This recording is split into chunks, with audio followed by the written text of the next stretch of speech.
Hello students, I am Ragini Sharma and welcome to our channel Growth Way। तो आज का जो topic है वो है रेस्पिरेशन। रेस्पिरेशन को हम पढ़ेंगे। रेस्पिरेशन में ब्रीदिंग और रेस्पिरेशन क्या दोनों एक ही बात है? दोनों इक्वल है या डिफरेंट है? तो ये दोनों डिफरेंट है। ब्रीदिंग में दो प्रोसेस होते हैं, इनहेलेशन या इंस्पिरेशन और एक्सपायरेशन। ठीक है, मतलब रामलाल बनाया गलत बन गया। रामलाल हमेशा पहली बार में गलत बनता है। रामलाल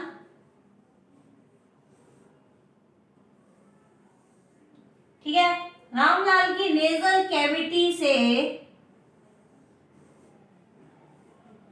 होता हुआ लंग्स में, लंग्स के बाद एल्वोलाई लास्ट। ठीक है, तो रामलाल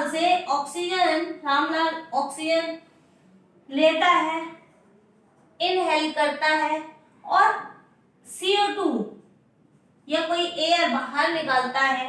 एयर का जो एक्सचेंज होता है, इस एयर के एक्सचेंज को बोलते हैं ब्रीदिंग। ठीक है, ब्रीदिंग में क्या करते हैं हम? इनहेलेशन और एक्सहेलेशन करते हैं। ठीक है, रामदेव बाबा बन जाते हैं। इसके बाद रेस्पिरेशन। अगर इनहेलेशन और एक्सहेलेशन ब्रीदिंग, तो रेस्पिरेशन क्या है? What is the meaning of respiration? Respiration जो है उसका क्या मतलब है? इससे पहले हमने एक चैप्टर पढ़ा था डाइजेशन। ठीक है, हमने क्या पढ़ा था? डाइजेशन पढ़ा था। डाइजेशन में हमने क्या बनाया था? हमने ग्लूकोज बनाया था। वही जो भी प्रोडक्ट था उससे जो एनर्जी हमें मिली थी वो किसके फॉर्म में मिली थी? ग्लूकोज के फॉर्म में हमने खा ली। ठीक है, ग्लूकोज के फॉर्म में हमें एनर्जी किसी प्रोडक्ट से, किसी कार्बोहाइड्रेट से हमें मिल गई। इस ग्लूकोज या किसी फूड का ऑक्सीडेशन करना है तो ऑक्सीजन की नीड होगी। भाई खाने को तोड़ने के लिए हमें ऑक्सीजन की जरूरत पड़ेगी। जब ये टूटेगा तो क्या बनेगा? तब एनर्जी बनेगी। क्या बनेगी? एनर्जी बनेगी, प्लस कार्बन डाइऑक्साइड बनेगा गैस के फॉर्म में, प्लस वाटर का फॉर्मेशन होगा। इतना क्लियर है? तो ये प्रोसेस जो है जिसमें हमें एनर्जी की रिक्वायरमेंट होती है। अब एनर्जी की रिक्वायरमेंट क्यों होती है? भाई कोई ना कोई रीजन रहा होगा ये एनर्जी वैसे बना दी। तो एनर्जी की रिक्वायरमेंट किसे होगी? पहली बात तो इसे सेल को एनर्जी की रिक्वायरमेंट होगी। सेल, टिश्यू, ऑर्गन, ठीक है, सबको किसकी रिक्वायरमेंट होगी? एनर्जी की रिक्वायरमेंट होगी। अब एनर्जी जो है वो एटीपी के फॉर्म में मिलेगी। आपको पता होगा एडिनोसिन ट्राइफॉस्फेट के फॉर्म में हमें एनर्जी मिलती है। ये क्या है? ये रुपया है। क्या है? रुपया। किसका? सेल के लिए। भाई कोई भी सेल या अपन लोग कभी भी कहीं वर्क करेंगे तो किसके लिए करेंगे? पैसों के लिए। भाई मैं नहीं कर रही हूँ यूट्यूब पे पैसों के लिए। ठीक है, तो ये एटीपी किस बनेगा? ठीक है, एटीपी। अब कोई सेल है वो पैसे के लिए काम करेगी, मतलब कोई भी सेल बिना एनर्जी के वर्क नहीं करेगी, तो उस एनर्जी को लेने के लिए रेस्पिरेशन किया जाता है। रेस्पिरेशन क्यों जरूरी है? ताकि एनर्जी बने, और एनर्जी जब बनेगी तो प्रॉपर एनर्जी किसी सेल को दी जाएगी, ऑर्गन को दी जाएगी, और ये अपना काम आराम से करता रहेगा। तो क्लियर है? समझ आया? कोई डाउट? अभी तो बेसिक है, इंट्रोडक्शन चल रहा है।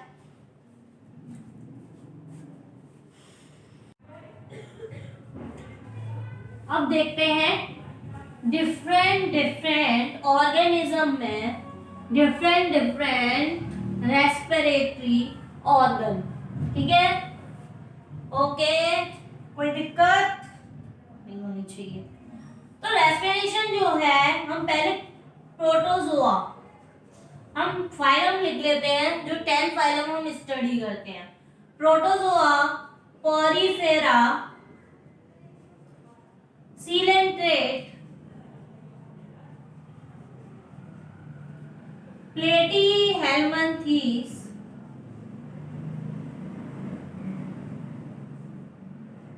प्लेटीहेल्मिन्थीस, एस्केल्मिन्थीस,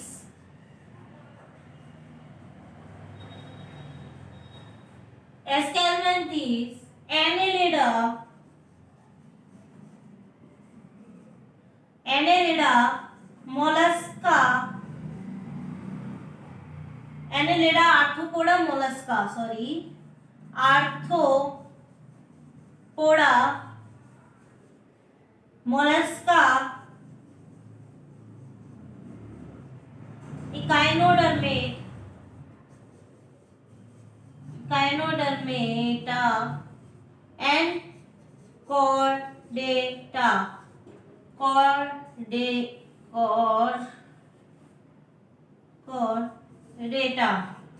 ठीक है, 1 2 3 4 5 6 7 8 9 10, ये 10 फाइलम है जो हम अपने सिलेबस में पढ़ते हैं। इनमें अगर हम देखें, अगर हम बात करें रेस्पिरेटरी ऑर्गन की, ये क्या है, ये है फाइलम। इनमें हम बात करें रेस्पिरेटरी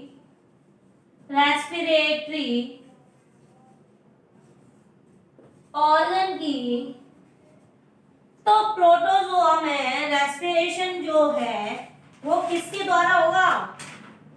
प्रोटोजोआ में रेस्पिरेशन होगा जनरल बॉडी सरफेस के थ्रू। किसके थ्रू? जनरल बॉडी सरफेस के थ्रू। क्लियर? जो उसकी बॉडी है, जो उसकी सरफेस है, स्किन है, उसके द्वारा प्रोटोजोआ में रेस्पिरेशन होगा। इसके बाद पॉलीफेरा में जो रेस्पिरेशन होगा वो भी जनरल बॉडी सरफेस के थ्रू होगा। सीलेंट्रेट में जो होगा वो भी जनरल बॉडी सरफेस के थ्रू होगा। प्लेटीहेल्मिन्थीस में भी सेम होगा, प्लेटीहेल्मिन्थीस में भी सेम होगा, एस्केल्मिन्थीस में सेम होगा।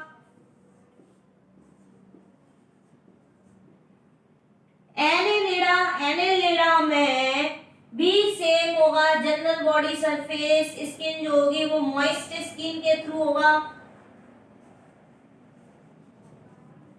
ठीक है, मॉइस्ट स्किन के थ्रू होगा।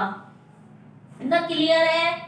आपका प्रोटोजोआ में जनरल बॉडी सरफेस के थ्रू होगा, पॉलीफेरा में जनरल बॉडी सरफेस के थ्रू, जो उसकी बॉडी की सरफेस है उसके द्वारा। सीलेंट्रेट में जनरल बॉडी, प्लेटीहेल्मिन्थीस में जनरल बॉडी सरफेस, एस्केल्मिन्थीस में जनरल बॉडी सरफेस, एनेलिडा में general body surface, moist skin plus trachea. क्या मिलेंगे? और क्या मिल सकता है? ट्रैकिया। बुकलम्स भी मिल सकते हैं, बुकलम्स, ट्रैक्यूल्स मिलते हैं, ट्रैक्यूल्स मिलते हैं। मोलस्का में आपको देखने को मिलेगा पल्मोनरी सैक। क्या मिलेगा? Pulmonary sac.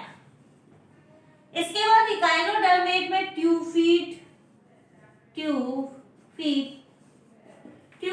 मिलेंगे, प्लस डर्मल स्पाइरेकल्स मिलेंगे। क्या मिलेंगे? Dermal spiracles. तो ये हमारे लोअर एनिमल्स में, अभी हम कॉर्डेट में देखेंगे। ठीक है, इतना आप देखिए।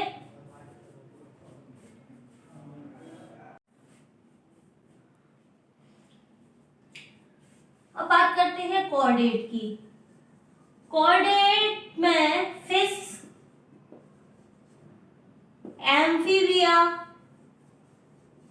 Amphibian, reptiles, apps and mammals. ठीक है, ये हमारा फिश में क्या मिलता है, फिश में रेस्पिरेशन के लिए गिल स्लिट मिलते हैं, गिल स्लिट्स। एम्फीबियम में क्या मिलता है बताइए जल्दी, बक्को माउथ फेरिंजियल, बक्को फेरिंजियल कैविटी, ठीक है, ओके। और ये जो राम है क्या है, Ram reptiles apps and mammals, इनमें हमें मिलते हैं लंग्स, ठीक है। फिश में गिल स्लेट मिलती है, एम्फीबियम में बक्कोफेरिंजियल कैविटी मिलती है, और राम में क्या मिलता है, लंग्स मिलता है फॉर रेस्पिरेशन। क्लियर है, कोई दिक्कत?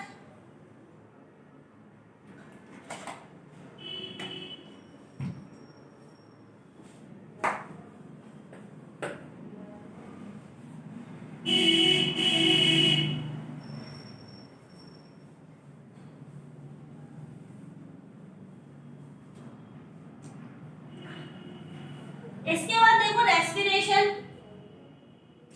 रेस्पिरेशन जब हम ले करते हैं, ये तो ब्रीदिंग हो गया।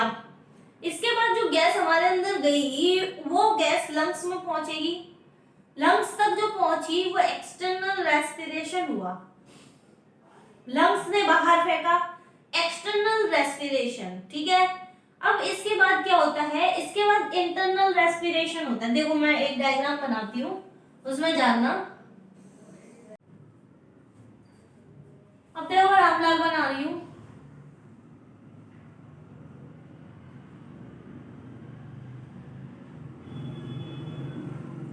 अजीब सा बना, कोई बात नहीं। ये एक्सटर्नल नोस्ट्रिल से एयर पास होती है, और यहाँ पे होंगे हमारे लंग्स, ठीक है।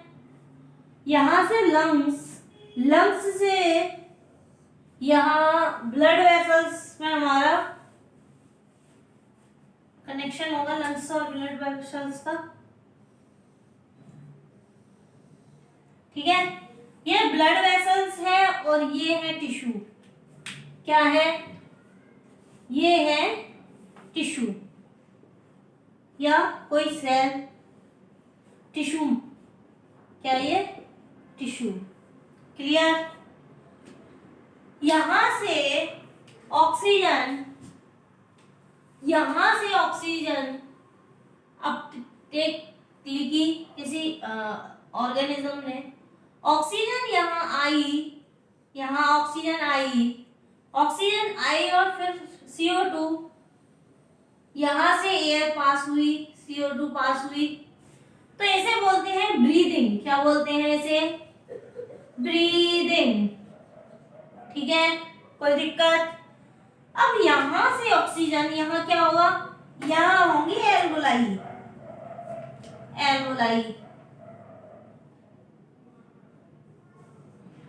इस एल्वोलाई से जो ऑक्सीजन है, जो ऑक्सीजन है वो ऑक्सीजन कहाँ आएगी, ब्लड में, और ब्लड से CO2 जो है वो कहाँ जाएगी, एल्वोलाई में, और वापस वही।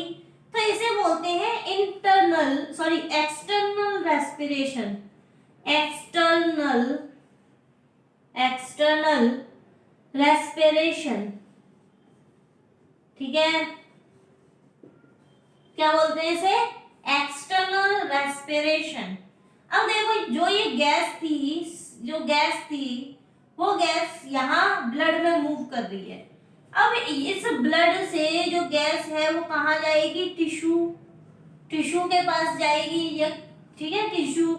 और यहाँ जो भी टिश्यू में जो सिंथेसाइज होगी कौन सी गैस होगी, CO2, तो वो CO2 यहाँ चली जाएगी, ऑक्सीजन एंड CO2 फिर से यहाँ एक्सचेंज हो रहा है, तो इसे बोलते हैं इंटरनल रेस्पिरेशन, इंटरनल रेस्पिरेशन, ठीक है। अब देखो ये अकेली सेल, इसके अंदर क्या होंगी, डिफरेंट डिफरेंट सेल्स होंगी, टिश्यूज के अंदर सेल्स होती हैं, अब इस सेल में क्या होगा, इस सेल में एक प्रोसेस होगा जिसे हम रेस्पिरेशन बोलते हैं। क्या होगा, एक प्रोसेस होगा जिसे हम रेस्पिरेशन बोलते हैं। वो रेस्पिरेशन क्या होगा, ग्लूकोज ग्लूकोज इस ऑक्सीजन से मिलेगा और मिलने के बाद एटीपी या एनर्जी बनाएगा प्लस CO2 बनाएगा प्लस वाटर बनाएगा। ये CO2 वापस ब्लड में डाल दी जाएगी, ठीक है, CO2 वापस ब्लड में डाल दी जाएगी, एटीपी यूज कर लिया जाएगा और तो इस प्रकार से रेस्पिरेशन होता है। दोबारा समझिए, ऑक्सीजन का एक्सचेंज लंग्स और माउथ जो नेजल कैविटी है उसके थ्रू इनहेलेशन और एक्सहेलेशन को हम क्या बोलते हैं, ब्रीदिंग बोलते हैं। लंग्स और ब्लड में जो एक्सचेंज ऑफ गैसेस होता है उसे एक्सटर्नल रेस्पिरेशन कहा जाता है। ब्लड वेसल्स और टिश्यू के बीच जो एक्सचेंज ऑफ गैसेस होता है वो इंटरनल रेस्पिरेशन कहलाया जाता है, ठीक है। और फिर टिश्यू के अंदर जो सेल है उसमें जो प्रोसेस होता है उसे हम कहते हैं सेलुलर रेस्पिरेशन। क्या बोलते हैं, सेलुलर रेस्पिरेशन। तो ये बेसिक्स हैं जो आपको पता होनी चाहिए, क्योंकि अगर आपको बेसिक्स नहीं आएंगे तो आगे आप कैसे, मतलब आगे आप पढ़ नहीं पाओगे या आपको समझ नहीं आएगा। इसलिए थोड़ा सा बेसिक्स पे ध्यान देना बहुत जरूरी है, ठीक है।